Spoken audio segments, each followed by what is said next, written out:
उर्गा नाम का एक जंगल रहता है। उस जंगल में कालू कौवा और उसकी 5 पत्नी रहती हैं। कालू कौवा अपने दोस्त मोटू कौवा के पास जाता है और बोलता है, मोटू भैया, आजकल तुम क्या काम कर रहे हो? मुझे कोई अच्छा सा काम बताओ जिससे मेरी सभी पत्नियों का खर्चा चल जाए। मैं अपनी पत्नियों के डिमांड से बहुत ही ज्यादा परेशान हूँ भैया। कालू कौवे, तुम अपनी 5 पत्नियों को कैसे संभालते हो? हमसे तो एक ही पत्नी को सह पाना आसान नहीं है। क्या करूँ भैया, अपनी हालात के अनुसार चलना पड़ता है और परिस्थिति के अनुसार रहना पड़ता है। कोई अच्छा सा काम पता चलेगा तो बताना भैया। यहाँ कहकर कालू कौवा वापस अपने घर चला जाता है। तो उसकी दूसरी पत्नी रानी बोलती है, सुनो जी,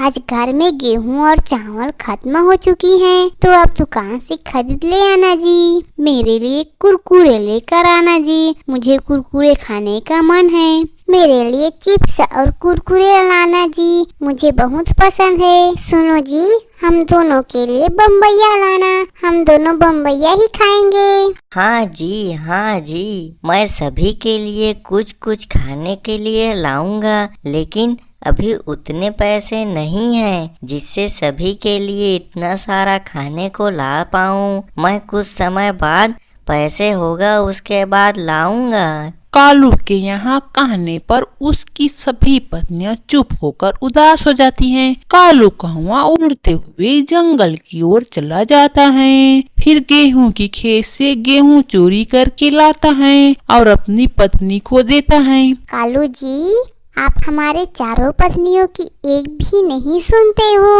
और रानी चिड़िया की ही बात और कहना मानते हो। हमारी तो इस घर में कोई इज्जत ही नहीं है, हम कुछ बोलते हैं तो गलत हो जाती हैं। ऐसा नहीं है टुनी, मैं तो सभी की कहना मानता हूँ। अभी मेरी कोई कमाई नहीं है, इसकी वजह से मैं परेशान हूँ और तुम्हारी इच्छा पूरी नहीं कर पा रहा हूँ। मैं जैसे ही काम पकड़ूंगा तुम सभी की कहना मानूंगा, प्लस तुम्हारे लिए सब कुछ करूंगा। नहीं जी, ऐसा नहीं है, आप हम सभी की सुनते ही नहीं हो ना। आज तक हमारे लिए कुछ लिए और कहीं घुमाने भी नहीं लेकर गए। आप तो बस रानी को ही घुमाने फिराने और सामान ला कर देते हो जी। ऐसा नहीं है टूनी दीदी, मैं तो बस घर के राशन की सामग्री ही मांगती हूँ, क्योंकि मुझे पता होती है कि घर में क्या चाहिए क्या क्या नहीं चाहिए। रानी, तुम चुप ही रहो, मैं तुम्हें नहीं बोल रही हूँ, मैं अपने पति से बात कर रही हूँ। अब हम यहाँ नहीं रहेंगे, चलो भानु, हम अपने मायके चलते हैं। तुम सही बोल रही हो टूनी दीदी, हम सब भी तुम्हारे साथ ही जाएंगे। यहाँ कहकर टूनी, सालू, खुशबू और प्रीति सब उड़ते हुए अपने मायके चले जाते हैं। इधर कालू रानी से बोलता है, रानी जी, आप चिंता मत करो, कुछ समय में मैं अच्छा काम पकड़ूंगा, फिर सब ठीक हो जाएगा और हमारा घर पहले जैसे हो जाएगा।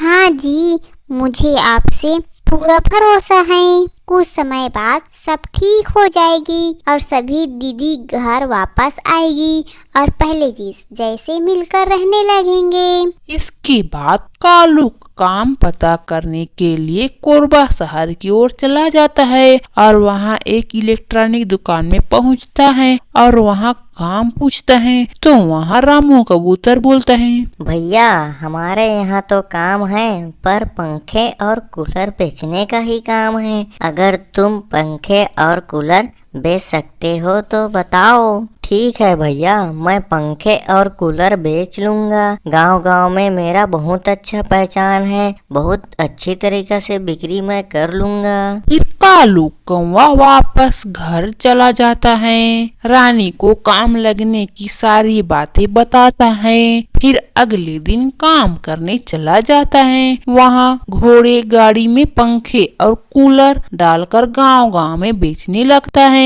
बहुत से पंछी पंखे खरीदते हैं और कोई तो कूलर भी खरीदता है। भैया, आपके सारे पंखे और कूलर बिक गए हैं। आप मुझे मेरा कमाई दो, जिससे मैं घर के लिए सामान ले जा सकूं। कालू कौवा अच्छा खासा पैसा लेकर सीधा टोनी, सालू, खुशबू और प्रीति के पास जाता है और उन्हें मना कर वापस अपने घर लाता है। अब तुम पांचों पत्नियां मिलकर रहना, कोई किसी से भेदभाव मत करना। घूमने हम सब साथ में जाएंगे और खाना पीना रहना सब साथ मिलकर करेंगे। इसके बाद कालू और उसकी पांचों पत्नियां मिलकर रहने लगती हैं। फिर खुशी खुशी जीवन